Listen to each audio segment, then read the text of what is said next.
กราบสบายดีเด้อพ่อแม่พี่น้อง FC ฟังไทยฟังลาวและ FC ต่างประเทศเนาะยินดีต้อนรับเข้าสู่2ของติ้งคือเก่าทุกคนเนาะ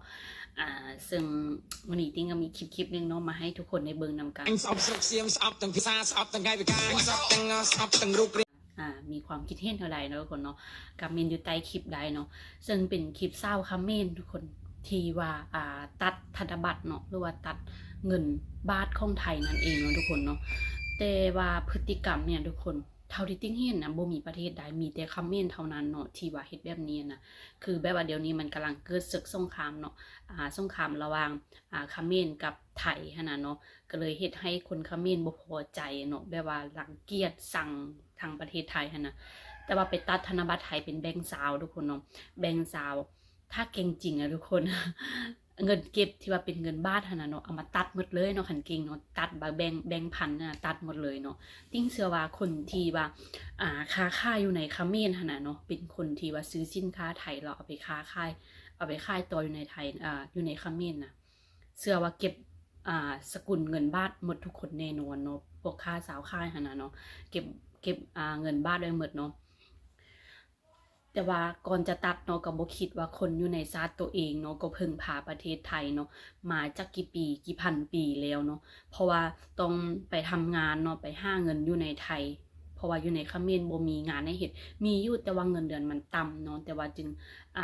เข้าไปอยู่ในไทยเนาะรัฐบาลไทยเพิ่นก็บ่ว่าหยังเนาะเพิ่นก็รับเอาเปิดเอาเนาะเปิดด่านแล้วก็เปิดเอาคนเขมรที่ว่า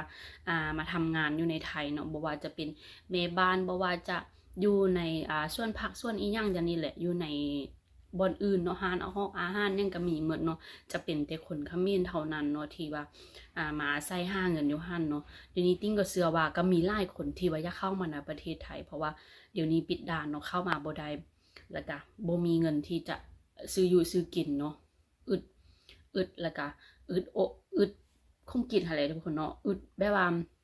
อยู่ในเขมรมันบ่ได้มีเงินเด้ทุกคนเนาะมันบ่ได้มีเงินเนาะบ่ได้มีเงินจะเก็บเพราะว่า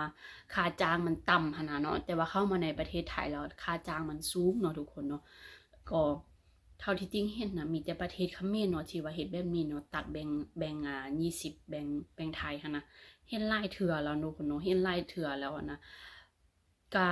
มีหลายประเทศอยู่ได้ที่ว่าบ่มักกันเนาะแบบว่าคือตัวอย่างสมมุติว่าในอเมริกาเนาะก็จะมีประเทศใดประเทศหนึ่งที่เอาบ่มักบ่ชอบที่เข้ากระเจ้าก็บ่ได้ตัดเนาะเงินดอลลาร์ดอลลาร์บ่ได้เอามาเฮ็ดเนาะบ่มีไผเฮ็ดพฤติกรรมแบบนี้เนาะมีแต่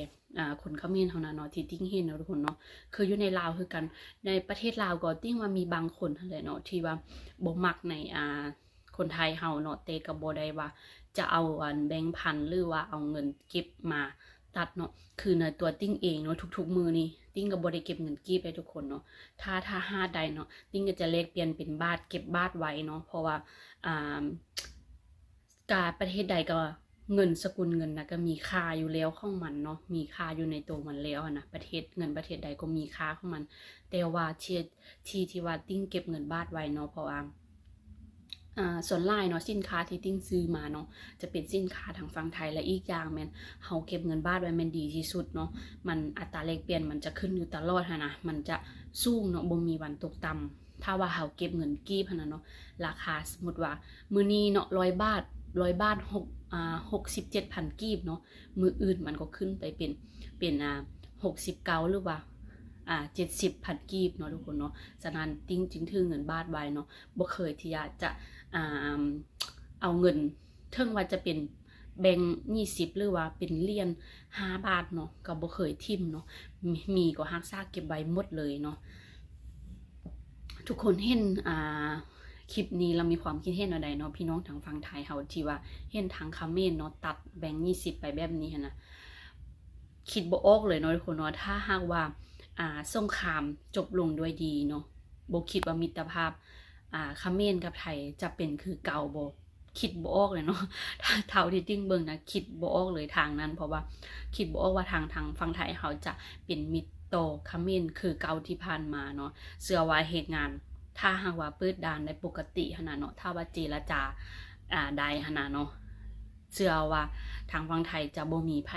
รับ แรงงานเขมรเข้าไปเฮ็ดเวียกแน่นอนเนาะเพราะว่าทางฝั่งไทยก็บ่สิได้ว่าจะ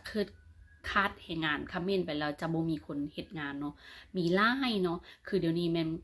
คนลาวเขาเข้าไปเฮ็ดงานอยู่ไทยเนาะหลายสมควรเนาะมันก็มีหลายงานคนก็ต้องการหลายเนาะบ่ได้อึดเนาะคนลาวยังว่างหลายเนาะ แล้วก็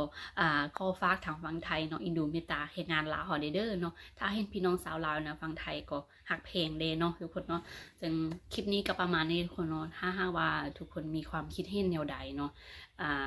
เมนอยู่ใต้คลิปติ้งใดเนาะแต่ว่าติ้งเชื่อว่าทางฝั่งไทยเขาเจ้าบ่ได้เคดอกเนาะตัดก็ตัดไปเห็นบ่เนาะเงินบาทน่ะแต่ว่าอยู่ในเขมรแต่ว่าเงินเขมรบ่ได้อยู่ในไทยแม่นแต่แบงค์เดียวแม่นแต่พันเดียวเนาะเขาเจ้าบ่ได้นำใส่เลยเนาะตัดไปคนไทยเขาเจ้าก็บ่เคดอกเนาะเงินก็เป็นเงินตัวเองนะตัดไปบ่มีไผเคเนาะทุกคนเนาะ คลิปนี้ก็ต้องขอตัวลาไปก่อนเนาะเอาไว้พบกันคลิปหน้าเด้อกราบสวัสดี